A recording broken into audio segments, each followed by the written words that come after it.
I am so thankful we're getting this in hardcover. Oh, well. Oh, I read it, but I mean, it's just nice to have this. Really nice. So, you give that to Councilor Kelly.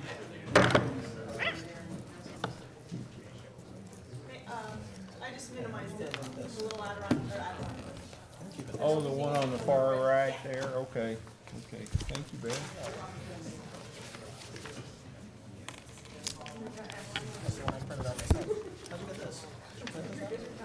Hi, Josh.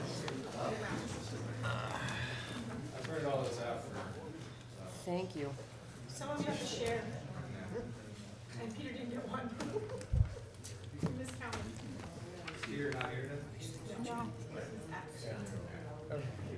That tome sitting on the table that is the appendices.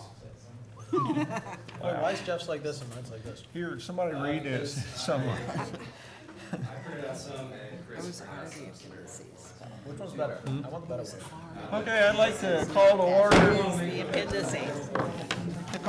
this meeting of the Finance and Budget Committee on November 21, 2019. We'll start with roll call. Counselor Kelly, Here. Counselor Moore, Here. Mayor Reed, Present. Counselor Armstrong, Here. Counselor Gibbs, Here. Counselor Ensel, Counselor McFarland. Yeah. Okay.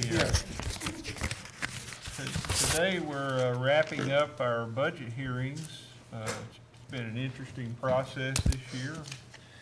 Each of our counselors has worked with their respective departments to come up with changes, and it's been pretty successful from what I can tell, but we're going to pull it all together tonight, tie up any loose ends, and proceed from there. So we got a pretty busy agenda here, and I've prepared a slideshow for us to look at.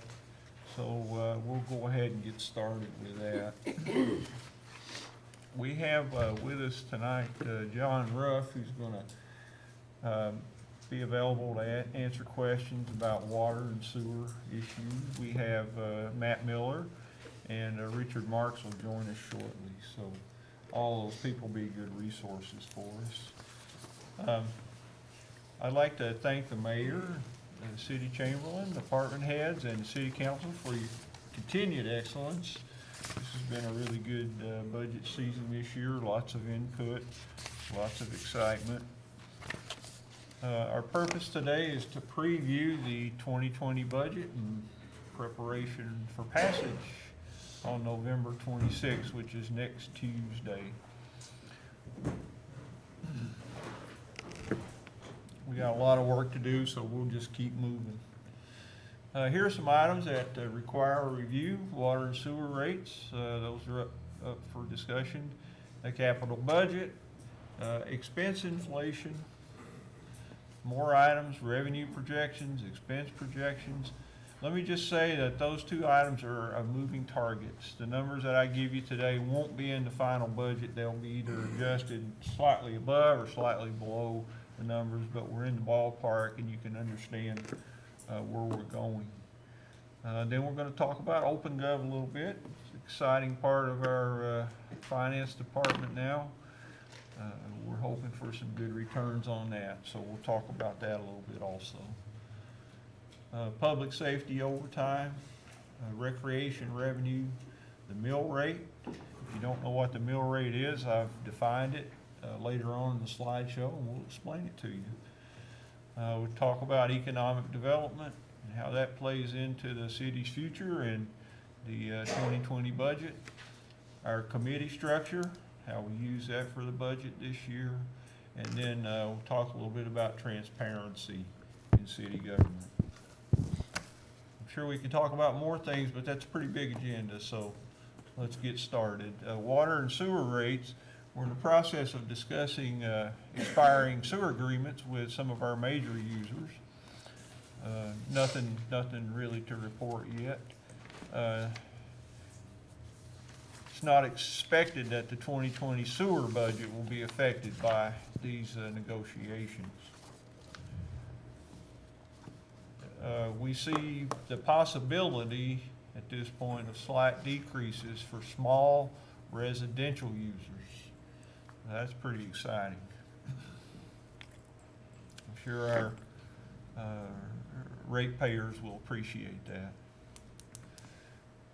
The rates were last adjusted 10 years ago, so we need to have this discussion sooner rather than later. And hopefully going forward, maybe we can have the discussion every couple of years, every 3 years. That's something to look forward to. An infrastructure demand charge, or IDC, may be implemented in the water fund. And I would defer to John to explain to us what the IDC is, please. Okay, actually, I gave you the wrong term for that. I have to apologize. It is an IDC, but it's an impact demand charge. Impact. Yeah, I was calling it the wrong thing today for some reason, so I apologize for that. So, the water fund is operating in the black to the tune, or in the red to the tune of about $600,000 per year. It's not all that readily apparent because we're collecting money through an infrastructure investment charge on the water side for some projects that haven't materialized yet. So we've been banking some cash reserves and also building cash flow for future bonds that are anticipated, but we haven't actually experienced those costs. So when you take a first glance at the balance sheets and the budgets, it looks like there's a lot more money in the accounts than there really is. The money's there, but it's really designated, and it looks like there's more cash flow than there really is.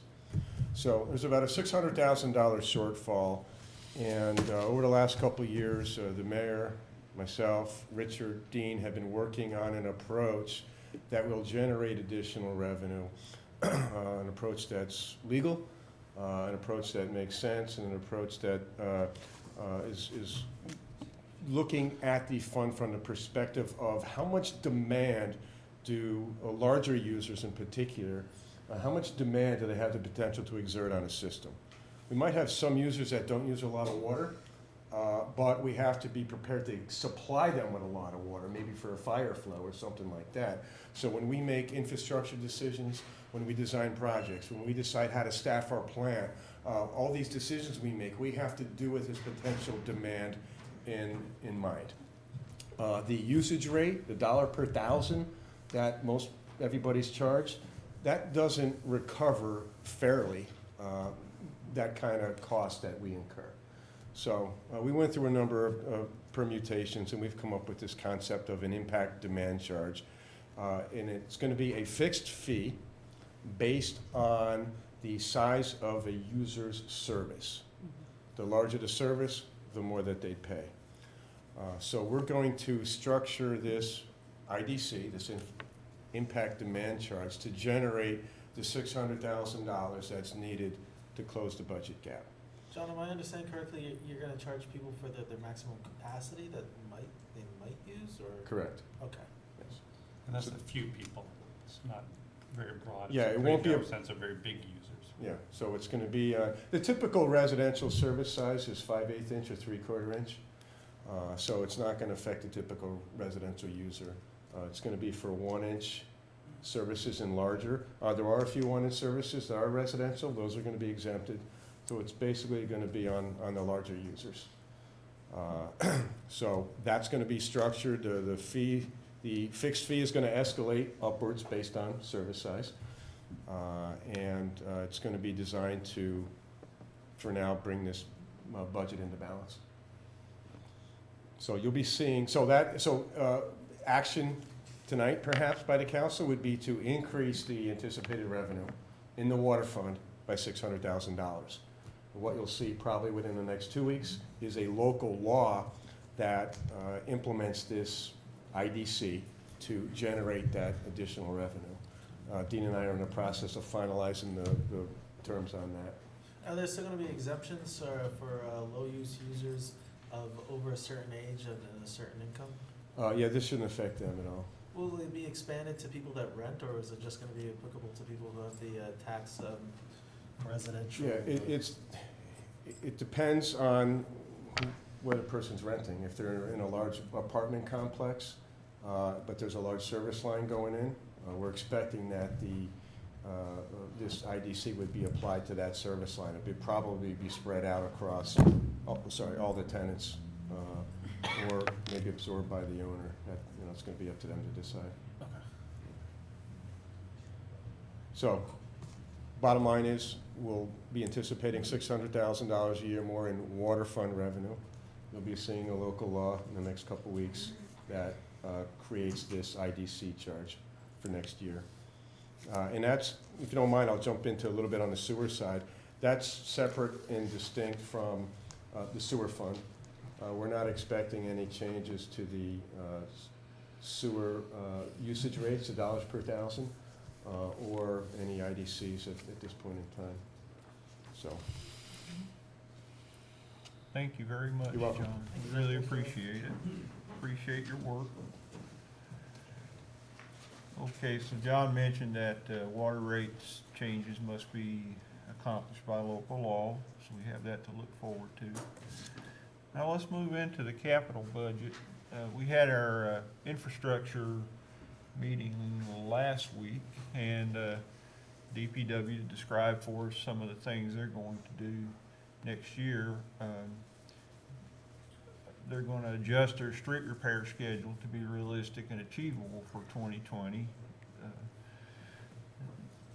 They're paving about 3 miles of road each year, and that's up from less than 1 mile in 2016. So big improvements over the last 3 years. And anybody who drives a car is probably aware of those changes. Very positive impact on our city. The DPW reports that after next year, the street maintenance will be caught up. They won't feel like they're in a backlog anymore. And then at that point, they'll institute a schedule of regular maintenance. So we have that to look forward to. And our Nice thing about a 3 miles per year is we have 65 miles of road. It puts every road in about a 20-year rotation, which is really about the upper bound of how long roads should go. And obviously, with only 1 mile a year, we're doing like equivalent of 60 years rotation per road, which is proving to be inadequate. Right. All right, so this brings us into line with, expecting to have good streets, fewer potholes forever, basically. So that's good to know. It has been recommended that some of the $250,000 reserved for the Crate Center roof be moved. The Crate will still be in business, but some of the capital funds will be used for park improvements.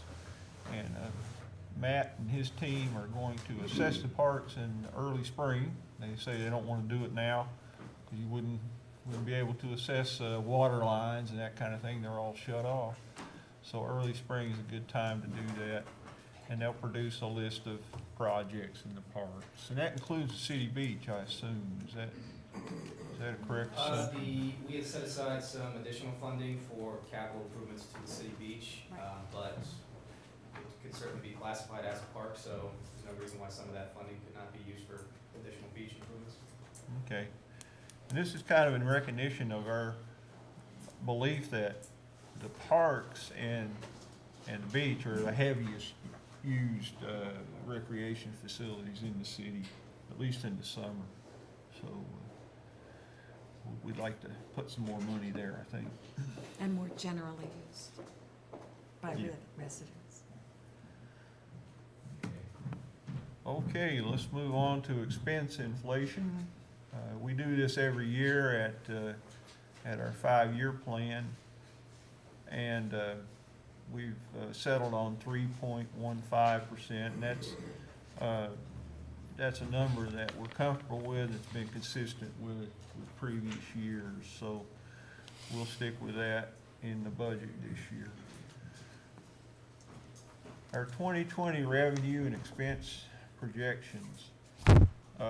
These numbers are a moving target. I saw them change today after I published the last version of this, so they will change slightly in the final budget. Right now, the surplus we're anticipating is $676,000 rather than $670, for example. So we'll take a look at those numbers in the final budget when it comes to us on Tuesday. But these numbers are very close, so I think we can count on them. Our surplus and deficits over the past several years, in 2017 we had a negative surplus or a deficit, and in 2018 we quickly pulled out of that, and we've been steadily increasing our surplus at the end of the year each and every year, and we anticipate that we'll do the same in 2020.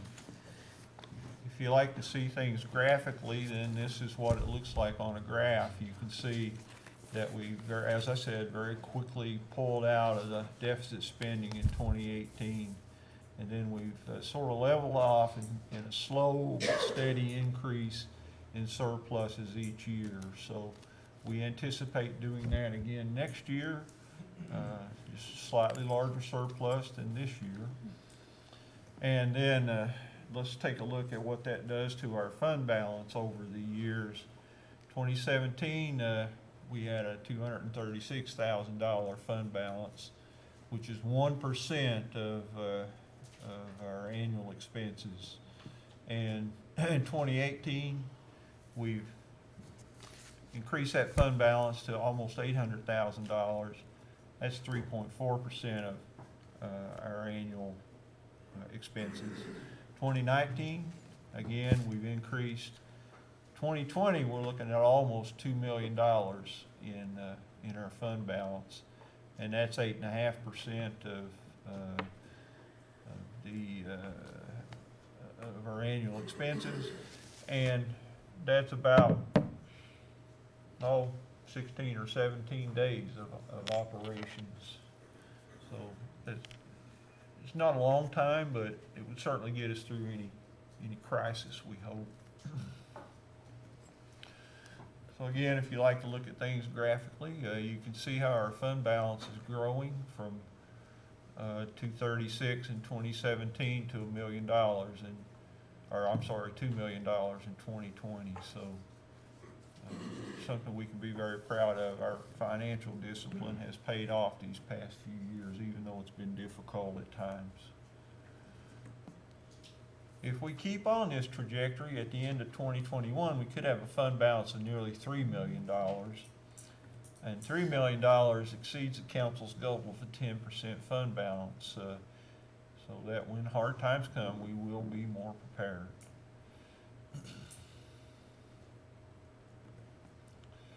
OpenGov. OpenGov is an overlay over our Munis financial system that makes the numbers, the data collected in Munis more transparent and usable by the council and also by the general public. And Rochelle, you've been a champion of this program. Is there anything you'd like to add about what it can do for us? Well, I mean, I think it presents data in a way that's intelligible to the layman. It has the capacity, though I don't think we have this component yet, for analyses that will be helpful to the council in their decision making. But overall, it presents to the public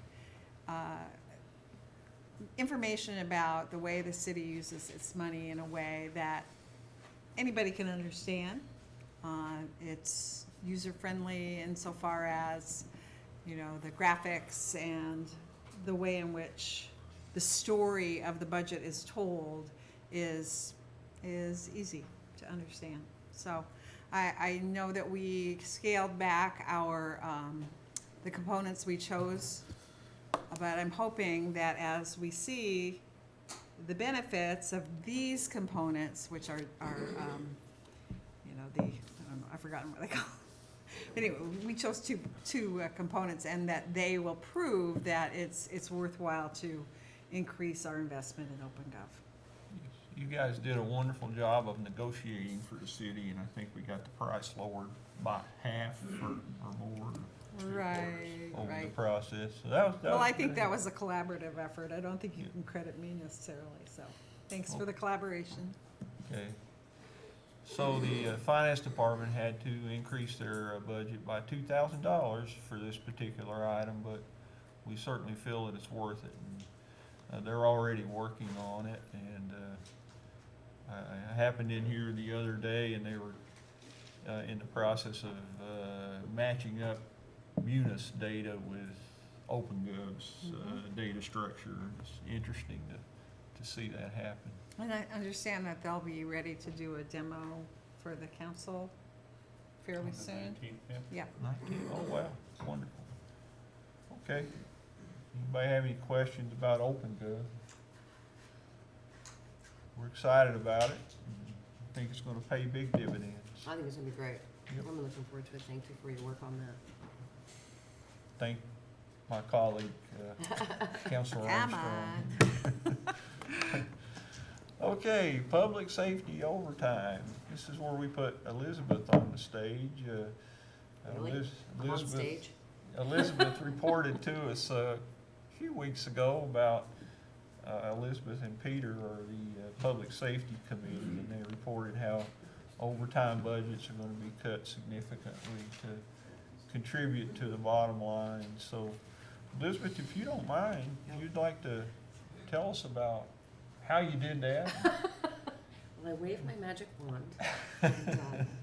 And, well, we had a series of meetings starting over the summertime, and I'm coming down with laryngitis, so I'm sorry if I'm croaky, but we had a series of meetings starting in the summertime where we talked about the budget, and I very plainly said to each of the chiefs that the overtime budget I thought was too high, and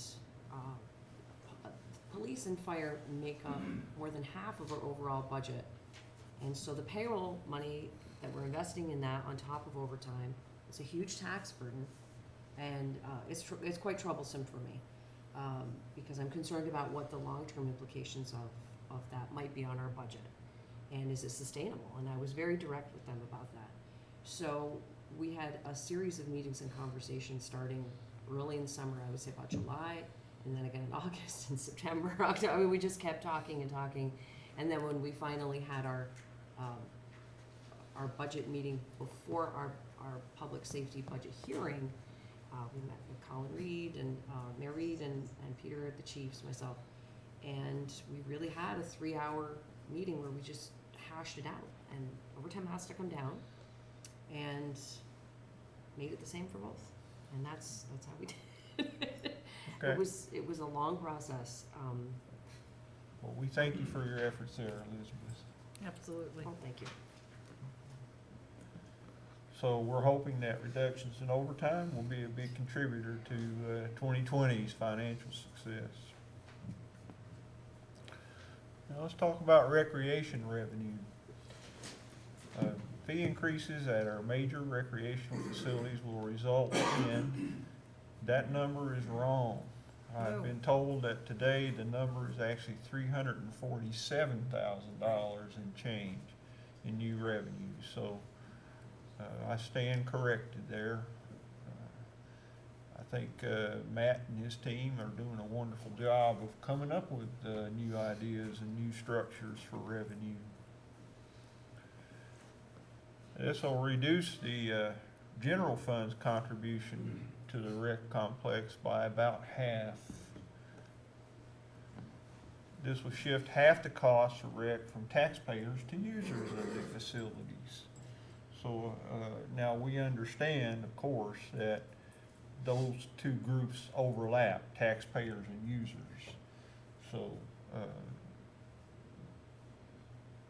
we want to continue to support the rec programs with contributions from the general fund, but the idea is to get users to chip in a little bit more of the funds for operation.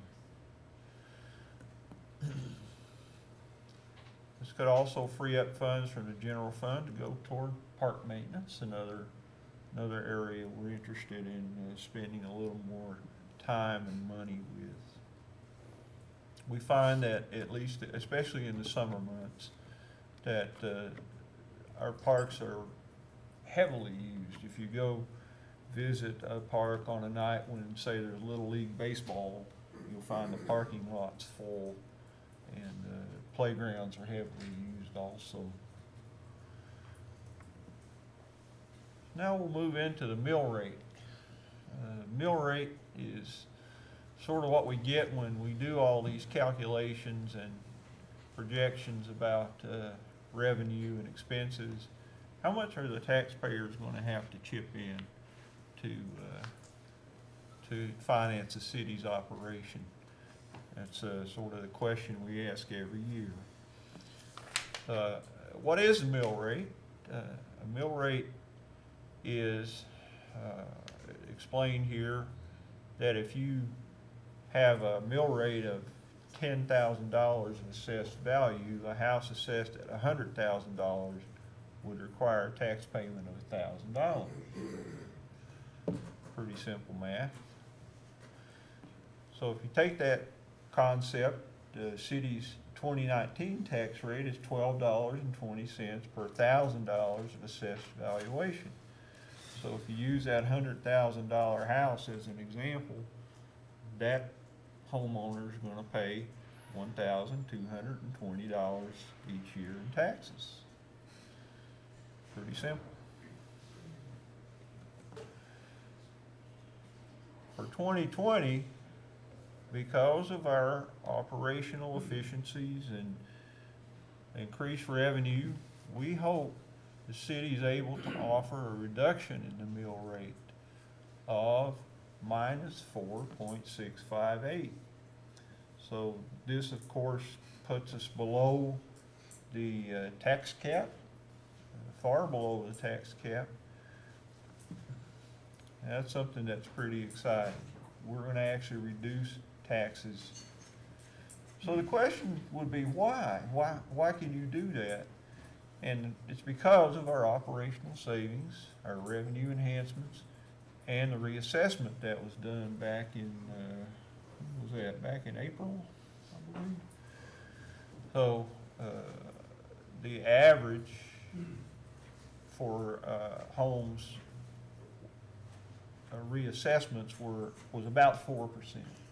Okay, so if you look at 4.658, we're actually offering a mill rate that is below the rate of the increase in assessments. So basically what we're saying is that our financial prudence is paying off for our taxpayers, and we are able to offer them a lower rate.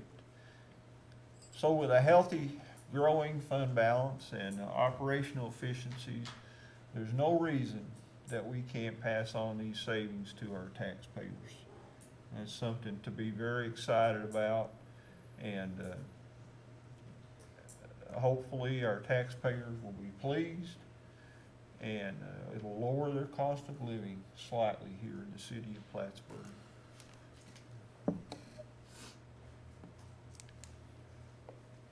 Let's move on to economic development. Fiscal discipline is only half our story. We're also developing a climate for economic growth. We've talked a lot about the DRI and other projects around the city. Our community development office is working full-time, full speed ahead to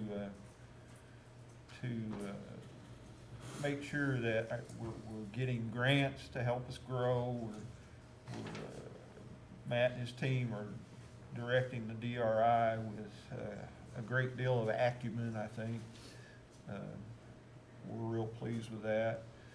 So hopefully when we have financial stability and we start benefiting from our development efforts, we will see economic growth. We will see our city in a very healthy position. I'd like to say a few words about our committee structure. That's something we did new this year for the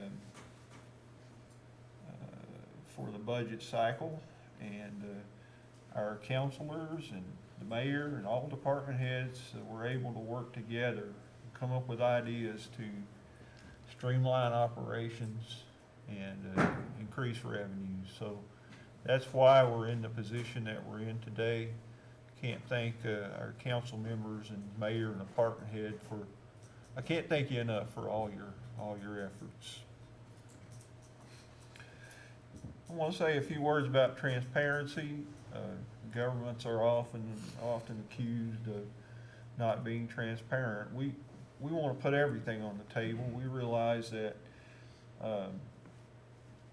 most of our operations are on display and should be available to the public. So we have monthly reporting of our expenses and our revenue. Our city chamberlain's office does a real good job with that. We're also excited about OpenGov, as we talked a few minutes ago. We talked about OpenGov, and so we can look forward to even more transparency in our operations as time goes by. I don't know if anybody here in the public looks at our website, but our website is just becoming full of information. And I would strongly recommend that you refer to the website to learn about the DRI and other projects. That's where all the facts are. So we're pretty proud of our use of the website. About ready to wrap it up here. So the conclusion is we have reason to be proud of our city, and our taxpayers have reason to be optimistic about our future. So that concludes my presentation. If anybody has any questions about any of these items, now would be the time to ask. Thank you, Mike. You're Yeah, welcome. Thanks a lot. You're welcome. Any questions? Okay. And that concludes this part of our meeting. The next part of our meeting is to move agenda items brought forward from our departments to be approved by this committee and recommended to council. I will make a motion that we move each of these items to the regular agenda tonight. Could I have a second? Jeff? Thank you. Counselor Kelly, Yes? Counselor Moore, Yes? Mayor Reed, Yes. So all these items are moved to the regular agenda tonight. Is there any old business? Any new business? There's one item that's come up, as you know, there's been a leadership forum for leaders and stakeholders across the county on looking for sustained recreational opportunities. I know Councilor Armstrong has been participating, the YMCA has been leading that effort. There was a meeting as late as yesterday morning where about 60 people attended to talk about recreational opportunities. Obviously, the city of Plattsburgh is going to play a prominent role in that, but also we're looking for more county-wide solutions, greater participation from other municipalities, etc. I do want to remind you, bring to your attention that the county had offered us a $15,000 award for the USS Saratoga replica, which I believe this council has decided not to proceed because the cost of it has gone up exponentially to be more than double what the council originally had expected. May I recommend to them that we repurpose that fund to instead go to help fund a study of how we could develop a more collaborative recreational approach across the county. And the county's asking us for that endorsement if we're willing to repurpose that grant, and they'd be willing to do so if we made that request of them. So it really requires two things. It requires, if you're really definitive in not pursuing the USS Saratoga replica, which you said in the past you didn't want to, given that it's now into the six figures, and whether you believe that we should make that request out of those funds repurposed. Obviously, I don't think that those funds would simply come back to the city in some other form unless we made a really good case for it. But if you did a really good case for some alternative for that $15,000, that could be considered as well. So I'm looking for some guidance for you on that, from you on that. discussion? I'd like to digest that first. I don't know about you all. Yeah, I'll digest it. I have Yeah. some other ideas. Yeah, I think we need, to really think about that. That's all the new business I have. I will remind everyone that our council meeting is next Tuesday because of the Thanksgiving holiday. We will be voting on our 2020 budget at that time. So tonight's meeting was just to wrap up all the loose ends, and I hope we've done that. And if you have any questions between now and Tuesday, please feel free to ask, but that will be on the agenda next Tuesday. Any other new business? Any old business? Oops, I think I mixed those up, but I'd like to make a motion to adjourn the Finance and Budget Committee meeting. Second? Counselor Kelly, Yes? Counselor Moore, Yes. Mayor Reed, Yes.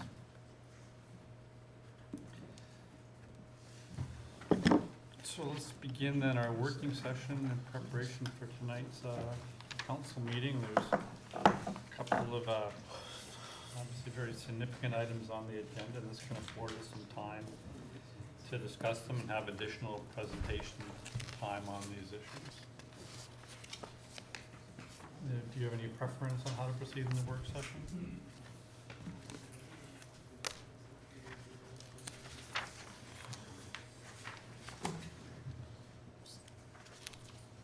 The other more routine items is a recommendation for adjustment in the fee structure for taxis. Hasn't been revised for, I think, a decade or so. Formalizing something that Mr. Ruff has already brought to the council with regard to sharing our expertise on a shared services basis for another municipality with regard to wastewater. Another item to formalize a request that Mr. Miller's made previously to you with regard to asbestos abatement on the MLD location. Request for use of facility at Trinity Park, a relatively routine item. And a discussion for the city's investment in support of the farmers market as well.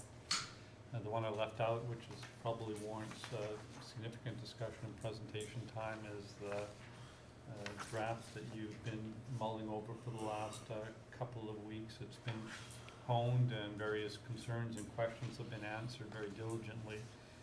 But we do have some time to have a more complete presentation on that, if that's how you'd like to use your time. That's fine. Yeah. Mr. Miller, would you like to begin? As the council knows, over the past year and a half, the DRI has progressed slowly but steadily.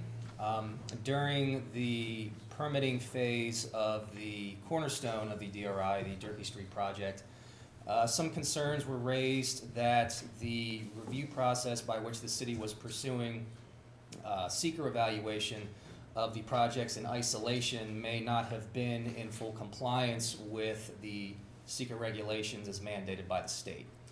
After extended conversations with our seeker attorney, Mark Shackner at Miller Mannix, the city determined to pursue what is referred to as a generic environmental impact statement, which essentially would take the multitude of projects moving forward in downtown and evaluate them not on an individual basis, but on the basis of their impacts as a whole.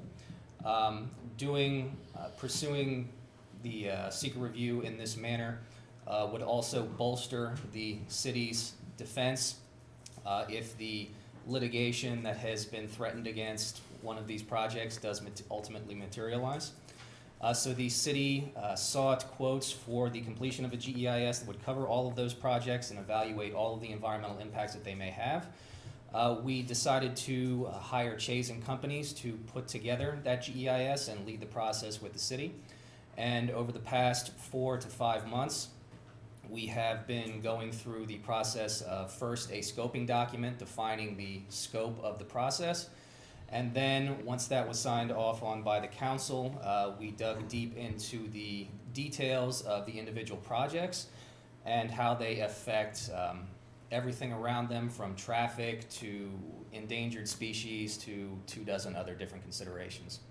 And I'd like to introduce Chris Round from Shays and Companies, who is the project lead for this, who has been managing the project from beginning to end, to give you a little better idea of the process of putting together the DGEIS and also the content of the document itself. Thanks, Matt. Matt did a nice job of giving you some background. We were here last when you were adopting that scoping document. What's in front of you tonight is the draft EIS. Matt's put copies in front of you. They look a little differently. Some were produced in-house versus the ones I brought with me today. Also, the part of the DEIS are the technical appendices, and that's the large document there, and I have copies with us for distribution. So what's in front of you tonight is acceptance of the DGEIS, and what that means is that you, as the lead agency, are responsible for making a decision whether the environmental impact statement includes all the information that was indicated in the scoping document. And you have technical staff. We work closely with your counsel, with Matt's associates, to make sure that the document indeed does have everything in it. And so we're confident that it does. It's not necessarily that you agree with all the information that's in there, but that the fact that it's the detail and the scope have been provided consistent with the scoping document. What this does, if you accept this tonight, it starts the public comment period. And what will occur is the city would receive both verbal and written comments. We would close that comment period December 23rd. That meets the statutory requirements. A public hearing would be scheduled for December 9th, and we would hear public comments at that time. We recommend that you have a transcriptionist, a stenographer, to transcribe that meeting. And what we do is we collect all those comments, and at the close of comment, we evaluate those, categorize those, and make a decision about whether are they comments of substance or are they comments of a matter of opinion. I don't like the color of the building, or I think this is a bad thing. So those are opinions, and so we want to make sure that the analysis is informing you as lead agency, but also informing the public. What might the impacts be? Matt mentioned, we won't go into detail on it, but the draft document does contain, at its core, a traffic impact analysis. So it looks at build out of that mixed use building. It looks at also at 2 or 3 different alternatives to that, to the proposal. It looks at how reconfiguration of parking will accommodate future parking needs, and what that might also do to the traffic system. Would by virtue of transferring parking to another location in the city, will that create a transportation impact? Probably the largest document, and I think they get paid by Wade, is the cultural resource evaluation. So the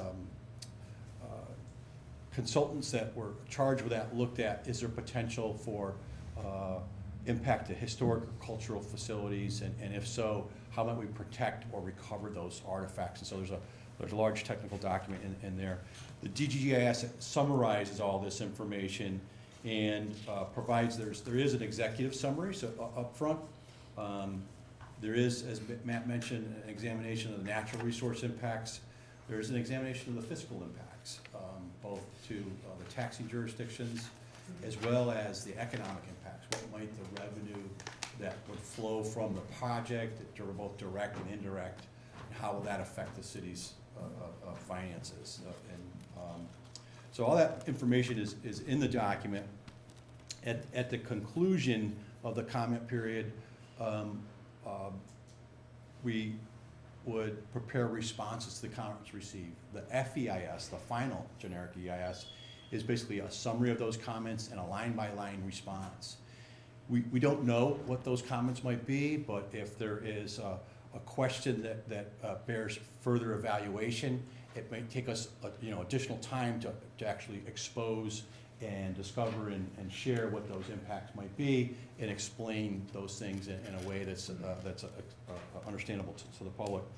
Our goal is, with the close of comments on the 23rd, is to prepare an FEIS for your review in January, and then at the same time, we prepare seeker findings. And so the seeker findings are basically a summary of the record, the substance of the record, the review process, and also a clear definition of any mitigation that's required or project changes that might be required. So if, for instance, the project had an impact on a particular intersection and we needed to adjust signal timing, that would be a condition that would be contained in the seeker finding statement. And so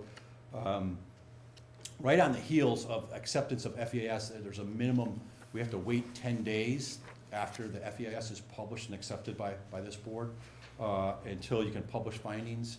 And then 10 days, after that 10 days is expired, if you adopt seeker findings, the seeker process is concluded. And then you can move forward. None of the reviewing agencies that are involved, the involved agencies, anybody issuing a permit, none of those agencies can issue a permit or an approval until such time as until findings are adopted. So that kind of lays out the process in a big picture. It is a rather large document. What we will do after the document is accepted is it will be published on the city's website. It will be placed in central locations for public viewing. If individuals want, we can provide PDF copies electronically. Most people are operating electronically, but there will be physical copies in, I believe, in the clerk's office, in the planning office, and perhaps some other central repository. All the notices that are required, the EIS is also mailed to all the involved agencies, and so they also get a chance to review and comment on it. So if, for instance, the DEC said you've mischaracterized the environmental conditions, they could provide a comment on the document. We don't anticipate that, but that's just an example. But happy to answer any questions, or Matt, if there's something else I should expand on. Appreciate it. Thank you. Thank you for your thoroughness. Appreciate it. Thank you. Any discussion amongst the councilors before we proceed on the other items on the agenda?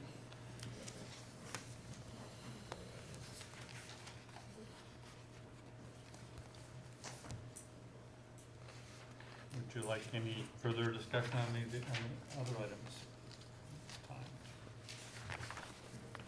We can then entertain any individual reports. You have your regular package of reports. Would you like to augment the meeting tonight with any further comments, beginning with governance strategy and city operations, Councilor Armstrong? No updates. City infrastructure, Councilor Moore. Yeah, it appears that Protection Avenue looks like it got paved in the nick of time before Hallelujah. Old Man Winter took over, so I'm very happy that got completed. I think everyone is. And it looks like we had a very good year for paving and infrastructure repair. It's great. I want to thank the Mikes and Public Works in general for all the work that they did this year. Oh, my Great. goodness. They really did a lot of really great work this year. They did. They did. For as long as I've lived in the city, I honestly can't remember the last time we've had so much done. Yeah. Not so much road work nor the pothole repair. As we discussed last week, they're moving with a different system that is doing I think a much more thorough job on potholes as well. So they've really got a nice operation going that's really showing dividends. Finance and budget, Councilor Kelly. We just had our monthly meeting a few minutes ago. We wrapped up our budget, and we'll be voting on it next week. Couldn't be happier. We will update the 5 to 10 year plan with our budget numbers when they're finalized, and we'll share that with the council just as soon as possible. Thank you for your presentation. It was very thorough and clear and all encompassing. Thank you. My pleasure. again, I can't thank you guys enough for your diligence Yeah. in working with your various departments Well, I this think year. you set up a really effective process. Well, I think you did, actually. I think Oh. I just kind of sat back and watched it happen. And I was really pleased that it all But came together. We both recall a very different approach to council deliberations over the budget. And this is so much more organized and coherent, so much better communication, I believe, between departments and the council.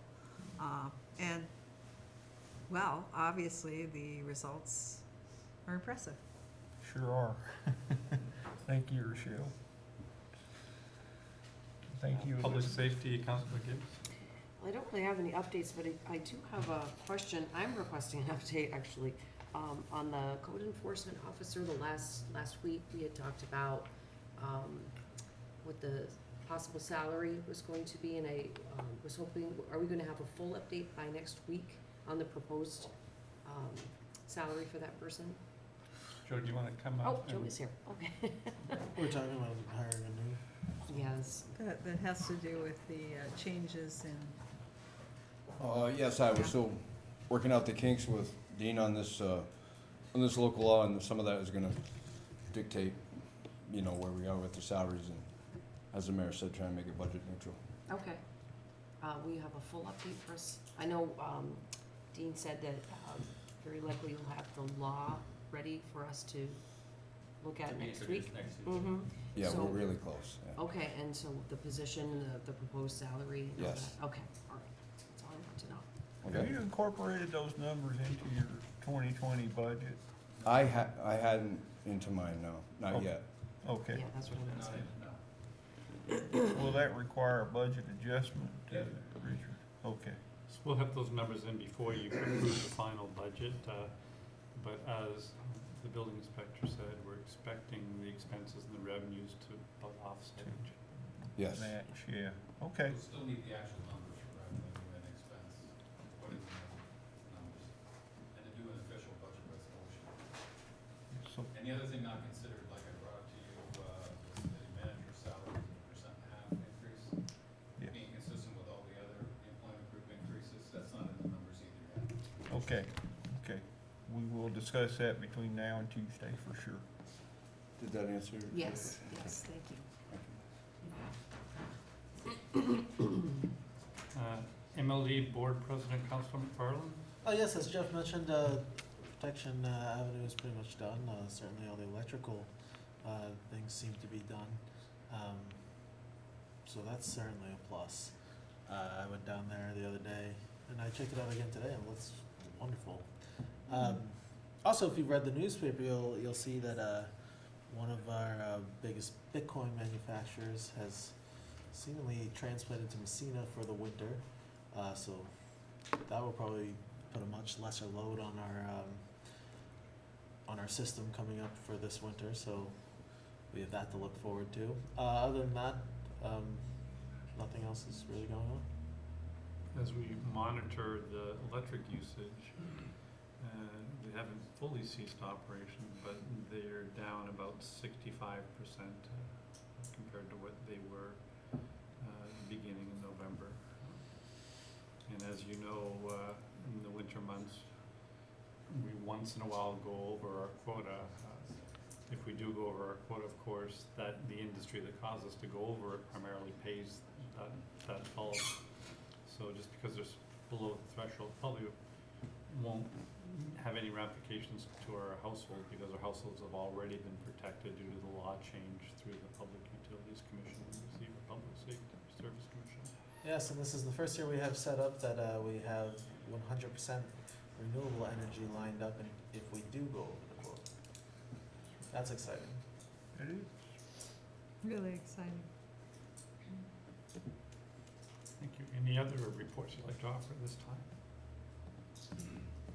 I will say that the county's finished doing their new parking lot, and it's a big hit over at least on the third floor over at the county building. They've striped it. There's a little bit of electrical work that needs to be done at both the county and Protection Avenue. As you see, new lamp posts. you as an electric car owner will appreciate that in the shared county city lot behind the government center, there are a couple of additional spots for plug-in electrics. They haven't been installed yet, but they will be installed there as well. So a little bit of electrical work on both locations, but that should be coming. Yeah, they installed those electric chargers today. I bet they'll be done tomorrow. Oh, they had started? Oh, From- good. From my layman's perspective, at least. Yeah. This was very impressive. They did great work, and now the asphalt plant can comfortably close after taking care of those last two projects.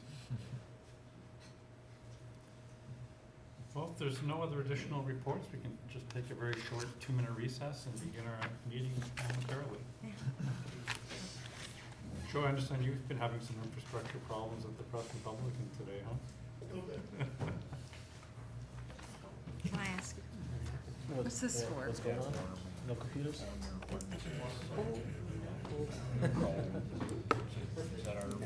This is the biannual cost for The computer system at course. expense and payroll Is that tracking what happened? system. It's Oh, about okay. $7,000 a year. All right. Looking at our committee, we're going into the next year, we're gonna have new council. And, was the council always set up this way? Was it set up this way last year before the council came? In the past, the mayor said, called liaison, so it was basically the same idea. But we did Tell them to hurry up. talk about it. No, they just okay. It was never a formal discussion. My comments. So this committee, Is that you as a business, or is that you as a politician? last year, All right, so I think it's sort of formulated multiple issues much better. I'm looking at this committee, right? I'm looking at what's on it. This one here. Yeah, no, that's not right. No, so, Yeah, that goes up there. okay.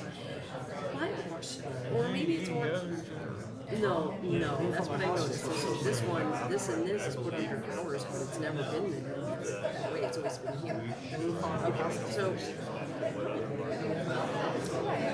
Do you think we really because the library is run by board, right? They have their own board. I'm just thinking about efficiency.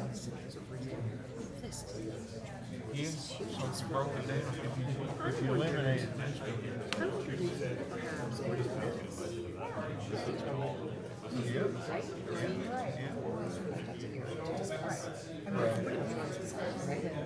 It does. I'm wondering if there could be some changes in the way that we do committees to maybe break this one into something.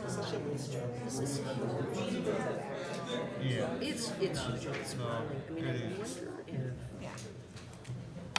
I have no idea. Let's begin the tonight's common council meeting. We're going to begin tonight with the pledge of allegiance, please. Pledge allegiance to the flag of the United States of America and to the republic for which it stands, one nation, under God, indivisible, with liberty and justice for all.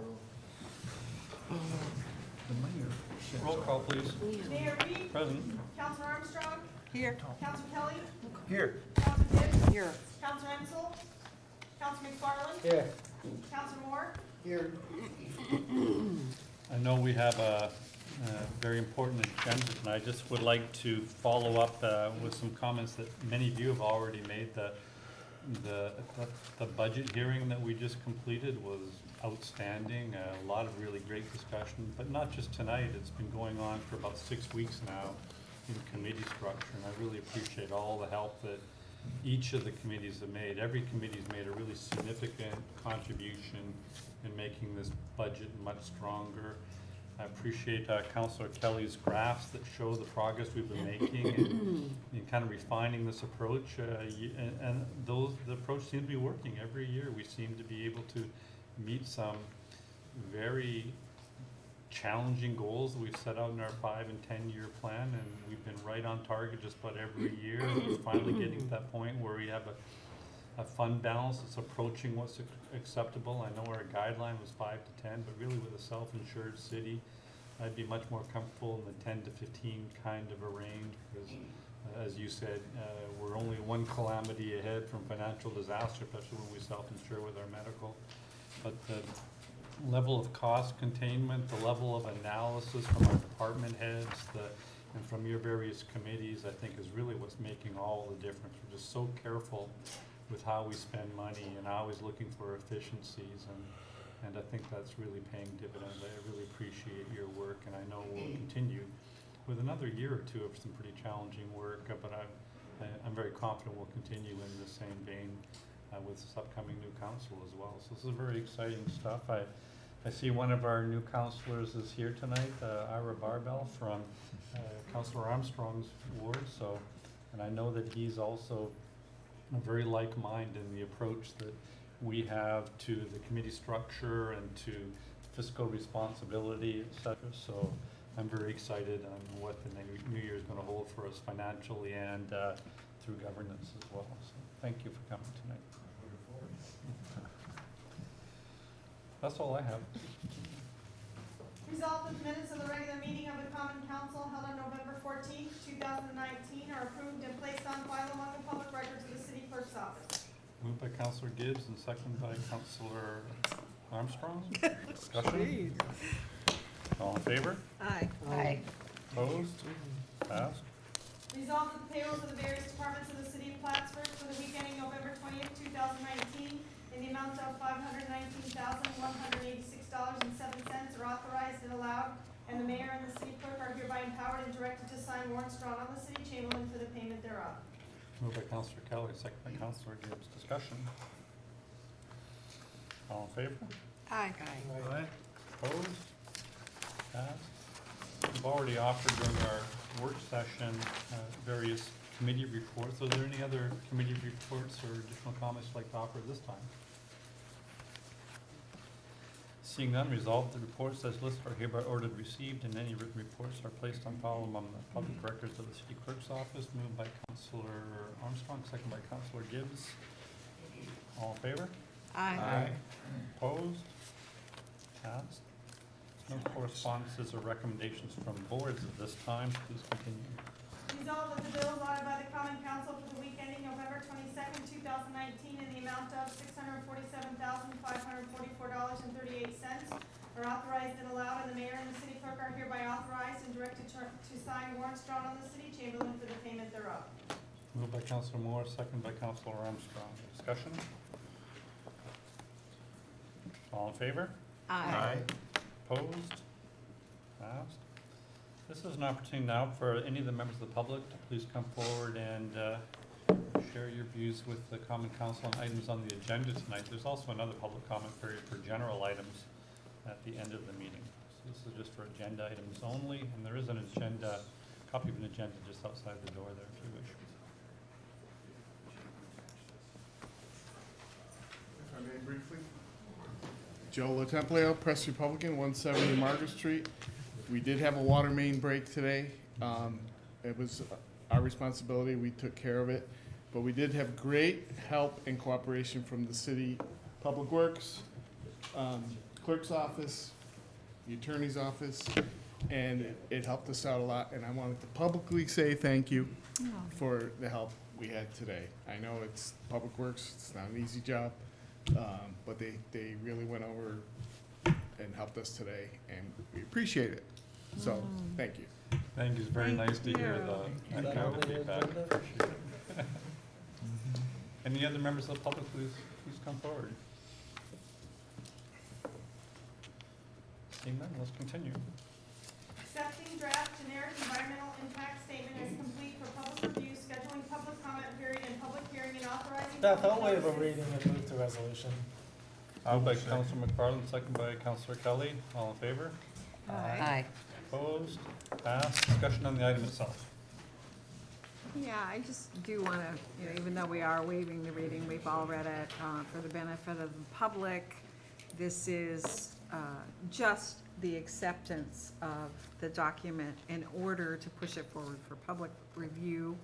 On the 9th of December at 5 o'clock, there'll be a hearing, at which the public can give feedback. And as I recall, there will be documents as of this evening forward available to the public and placed, hard copies of in the city as well as online. I'm gonna suggest that a copy be placed in the library. And then public comment period, December 23rd. And so for this is just a process. This is not our acceptance of this draft, although we will be free to make comments, further comments, even though we have, I know many of us made comments to provide to community development. So I am very impressed with the thoroughness of the document. I've been enlightened to see what was entailed in gathering the data. And I think we can be confident that this is a good document for the public to review. I agree, Rochelle. It is very thorough. I mean, right down to possibly threatened species. I mean, there were things in your... Witch-nosed bat? Yes. Things that I Long-nosed bat. didn't even know, so I really appreciate the thoroughness as well. Yes. Although it was really difficult. When I thought I was only going to have to look at the diagrams of the intersections, I just about lost my mind. And so the inclusion of the graphs that broke down all of the wait times and then the comparison drafts between all of the proposed projects and the various alternatives, that was very helpful too. So the format's great. Thank you very much. Okay, thank you. It's very comprehensive. And I appreciate that. I know a number of the councils have asked questions of Mr. Miller throughout the week, and he's been very responsive in getting back to you as well. So thank you for your engagement, not really this week, but really for a couple of weeks that you've been helping to hone this document for their presentation. Any further discussion?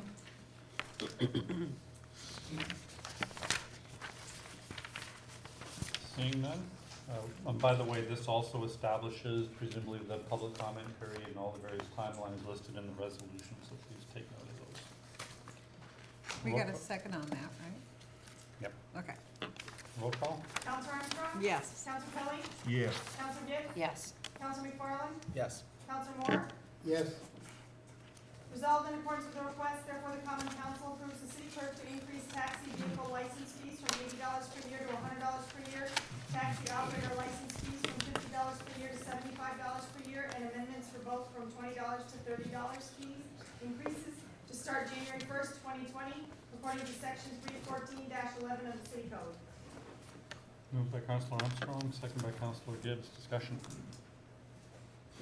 So excuse me, I was out for a couple of weeks. Why is this being? This was a recommendation of the clerk. They hadn't been, although we raised fees, I believe it was last year, the licenses haven't been raised for some time, and that was her proposal, and I accepted it. And do we know how often they have to relicense, if that's a thing, or? Or just an annual license, I believe. I believe so. Okay. Yeah, it says per year in the resolution. Oh, well, there you go. Thank you. You're welcome. I just saw it myself. So. So the revenue numbers is public as well. It's like a quiz. That revenue Okay. increase is in the budget numbers that you've got Yes. as well. Yeah, we have to approve this to have that go in. List of budget changes that you want. Say that again, say it It's again. on the list of budget changes. Oh, between yes, the yes. mayor's budget and the council's budget that you asked for last week. Yes. Okay. So we have to approve this for it to actually go into the budget. Okay. Another detail. Any further discussion? Roll call? Counselor Armstrong? Yes. Counselor Kelly? Yes. Counselor Gibbs? Yes. Counselor McFarland? Yes. Counselor Moore? yes, Resolved in accordance with the request, therefore the common council approves the request from Clinton County that the mayor be authorized to enter into an agreement with the town of Dannemore to modify term of the 9/24/19 wastewater operating agreement to be from January 1st, 2020 to December 31st, 2020, subject to the approval of the city attorney. Moved by Councilor Moore, second by Councilor Armstrong. Discussion? What's the current term? There isn't, this is a new contract that New they're contract. forging. This is, the term will be for 1 year for next year. It is, it was 1 year from this September 24th this year through September 24th next year. This is gonna make it January 1 through December 31, because the county, I think they're including it in their shared services report. Correct. Okay. They wanted something that was the calendar year. Are they bringing their sewer discharge to us? No, we're going to their plant 3 days a week and helping them Oh, operate. yeah, okay, I remember this, John, okay. And Thank you. Saranac Lake as well, right? There's a plant in Saranac Lake also, and in Beekman Town, so Tuesday, Wednesday, Thursday, our operator does a loop, Beekman Town, Lion Mountain, Saranac Lake, and back. Wow. And this is obviously very specialized expertise, which given that you're running the main operation for the region and this, to lend that expertise at a cost where you're reimbursed for your costs as well, I think is a wonderful shared service to municipalities that have had a real hard time attracting the talent otherwise. Bless you. Any further discussion? Roll call? Counselor Armstrong? Yes. Counselor Kelly? Yes. Counselor Gibbs? Yes. Counselor McFarland? Yes. Counselor Moore? Yes.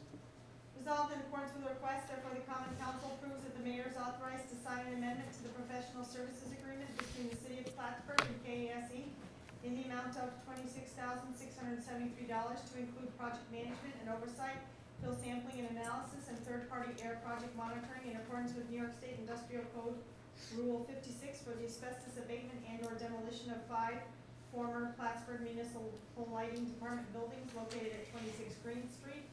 Payment shall be made from the Capital Project 2019 Green Street demolition H5110.72. Moved by Councilor Armstrong, second by Councilor Kelly. Discussion.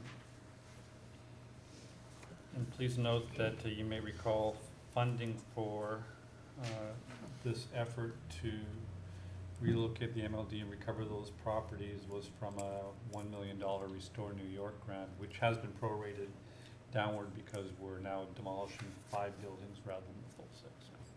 There's also some money put in from the DRI Stock Street project, because there was a contingent for demolition. Any further discussion?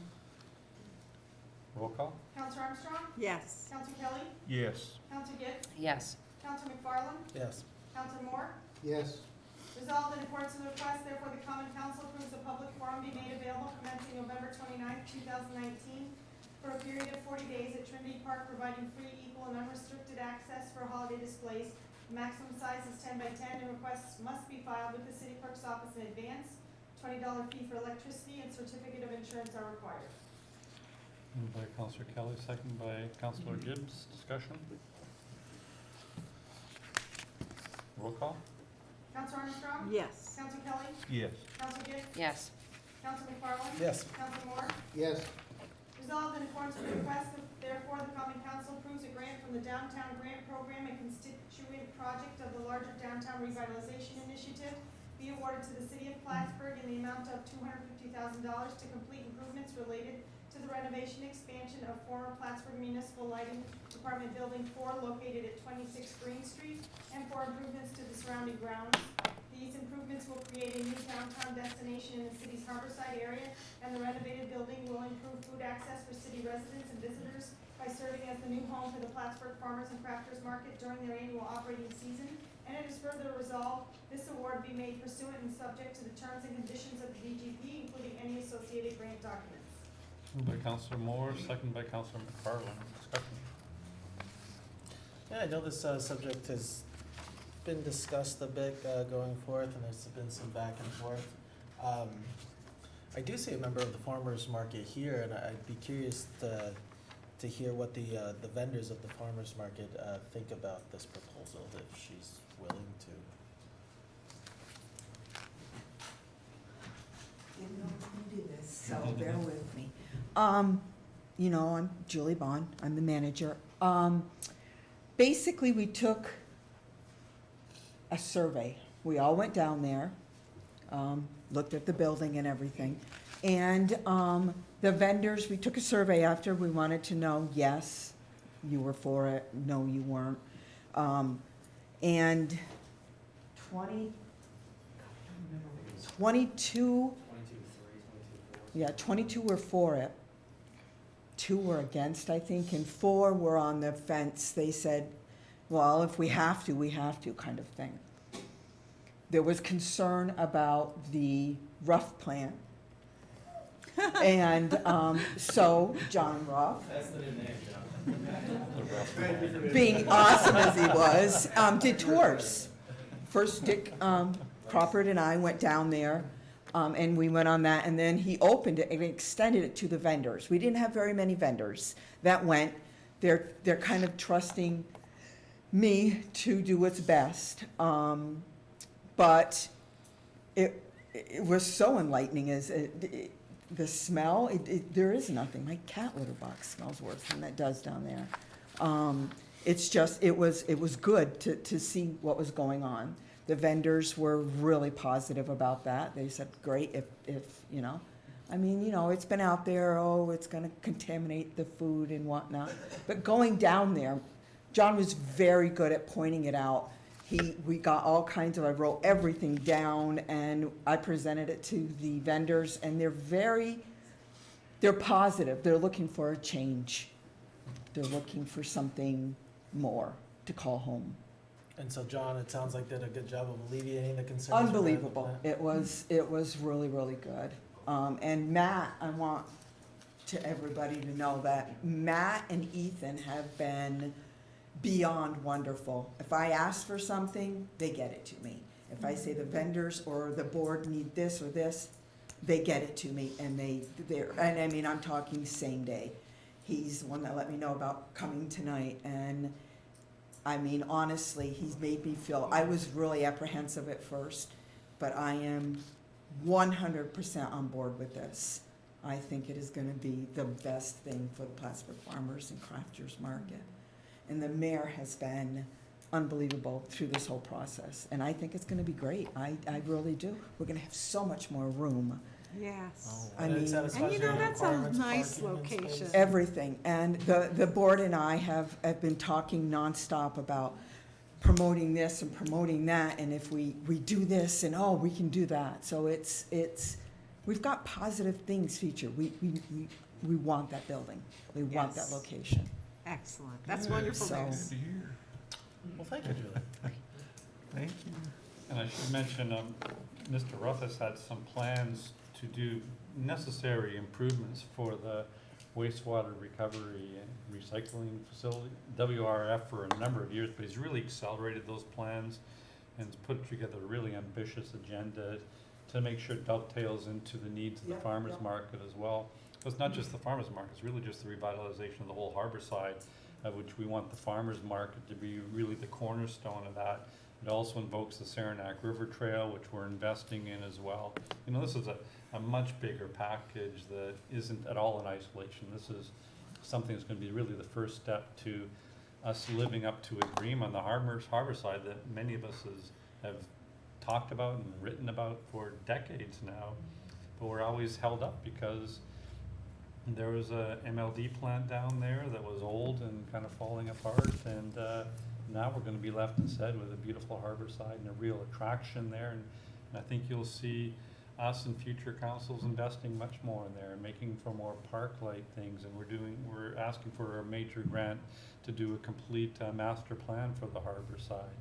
So it's really exciting that you all are investing a lot of, and putting a lot of stake into this as well. So thank you very much. I'm trying to keep it positive. That's the big thing. You know, if you don't have anything nice to say, then please be quiet. Because I just, Change is hard. I think it's gonna be great. I'm trying to keep the vendors that way, positive about it. Right. Actually, we're having an event December 7th, just the market vendors, and any money we raise from that, we're gonna, whatever we don't get, we're gonna try to. We just want it to be awesome down there. So We want the kids to come down, have some place to play. So many ideas, so many ideas. So, yes. Thank you for all Thank you that very you're much. contributing. Although I don't know how we follow all that, but any further comments? Well, I just had one, like, you go down there and visualize what it's gonna look like with those buildings gone, and you're gonna be able to see the river from there, you're gonna be able to see the lake, and it's such an inviting area with, when the MLD buildings are gone. I'm really impressed, I think it's gonna be really nice down there. Any further comments? Seeing none, roll call? Counselor Armstrong? Yes. Counselor Kelly? Yes. Counselor Gibbs? Yes. Counselor McFarland? Yes. Counselor Moore? Yes, No travel requests this time. I believe there's at least one resolution for initial consideration. Yes, I believe you all have copies of the resolution in support of energy innovation and carbon dividend act. It's a House Resolution 763. I believe that that the approval in support of this initiative is perfectly in line with all of the city's goals in terms of being a responsible and sustainable community. It's a very interesting approach, which essentially puts a price on carbon and then refunds whatever is generated from the collection of that tax to the public. So I hope you have a chance to review the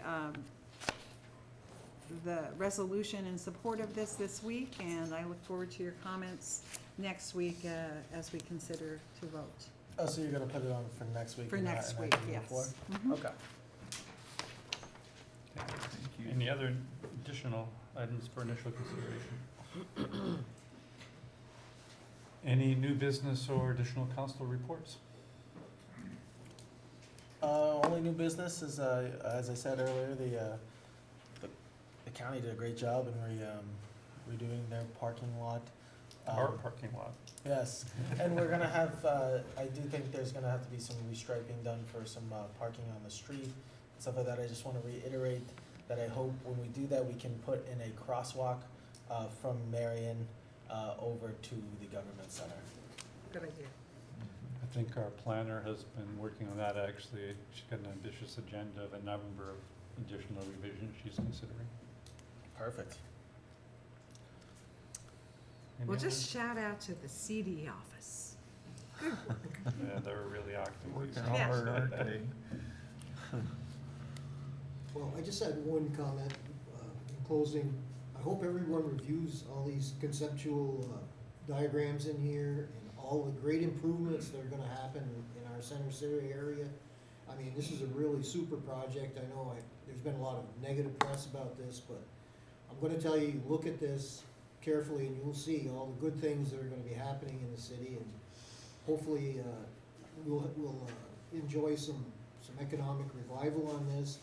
And also mentioning, like with the farmer's market, we're committed to making this all a great project for our city. And I wanna thank everyone that has worked so diligently making this happen.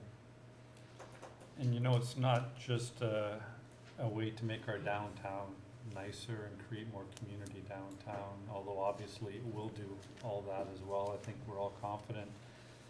But Councillor Kelly in his presentation talked about economic development. Really, our budget becomes much more sustainable if we can expand that property tax base and make the city of Plattsburgh a magnet for new population growth. And this is the exact type of thing that's going to allow us to do it. I'm optimistic that 4 or 5 years from now, after getting through some difficult years of change, I think we may end up looking back at some of the things that are encompassed in this document here and looking back and saying that was the point in time where the city of Plattsburgh really got a Took off. foothold on its own future rather than being always on the economic and financial ropes. We finally, I think, are setting a course that will last us for generations. I agree. Pretty exciting. It is exciting. Any other new business or council reports? Seeing none, is there any comments from the public on any issues of mutual concern?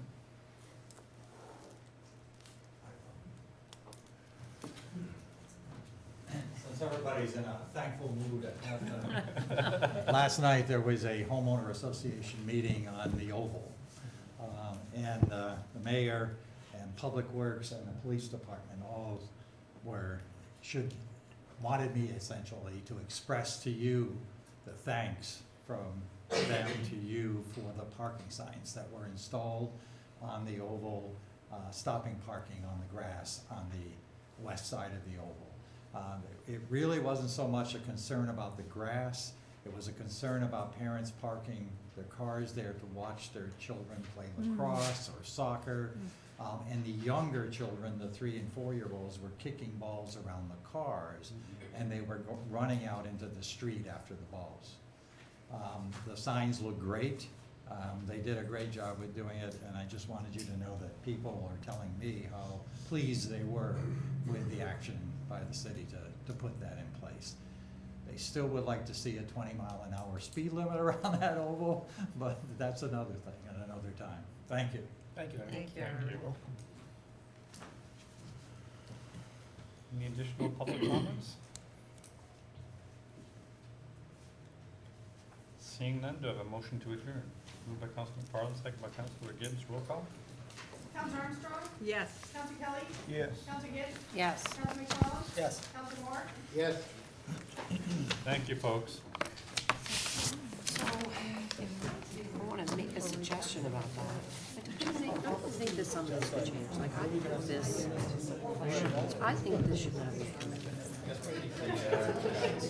I'm gonna keep mine, yes. I'm gonna keep Peter's too. Because it pretty much runs that. I'm just thinking about ways that we could create more efficiency about. That's a heavy lift, you see what I mean? Like it's an I think Okay, thank you, Matt. right?